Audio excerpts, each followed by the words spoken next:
ট্রাম্পের সহায়তা স্থগিতে ভুগতে হচ্ছে বাংলাদেশের আশ্রয় শিবিরে থাকা রোহিঙ্গাদেরও, কারণ তাদের মানবিক সহযোগিতার ৫৫% আসে যুক্তরাষ্ট্র থেকে। ঘানা ও কেনিয়ায় কীটনাশক ও অসংখ্য মশারির জাল গুদামে পড়ে আছে, কেননা মার্কিন অনুমোদন মেলেনি। ইউক্রেন যুদ্ধ শেষ করতে একটি পূর্ণাঙ্গ স্পষ্ট পরিকল্পনা আছে বলে ট্রাম্প জানিয়েছেন। তিনি দাবি করছেন, ইউক্রেন যুদ্ধ শেষ করা নিয়ে আলোচনার জন্য টেলিফোনে রাশিয়ার প্রেসিডেন্ট ভ্লাদিমির পুতিনের সঙ্গে কথা বলেছেন তিনি।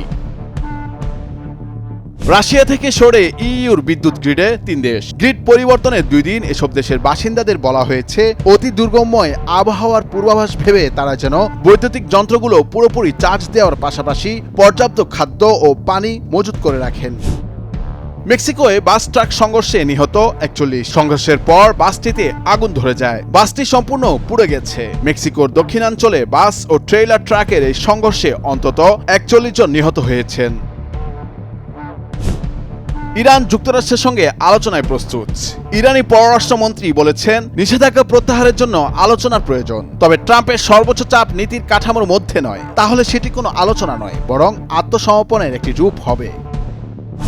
টাইমের এবারের প্রচ্ছদে জায়গা পেয়েছে যুক্তরাষ্ট্রের প্রেসিডেন্ট তার কার্যালয় বা ওভাল অফিসে যে টেবিলে বসে দাপ্তরিক কাজ করেন সেই টেবিল। কিন্তু টাইমসের প্রচ্ছদে সেই ছবিতে প্রেসিডেন্ট হিসেবে বসে আছেন ট্রাম্প নন, ইলন মাস্ক।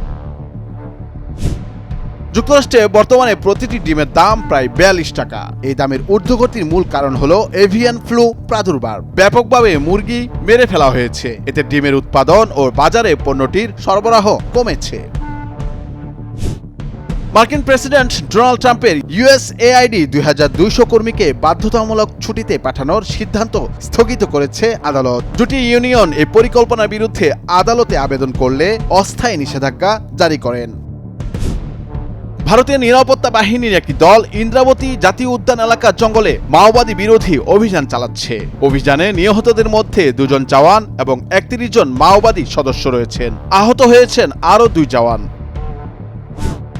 হোয়াটসঅ্যাপে আপত্তিকর মেসেজ পাঠানোর অভিযোগে যুক্তরাজ্যের স্বাস্থ্যমন্ত্রী অ্যান্ড্রু গুয়েনকে বরখাস্ত করা হয়েছে।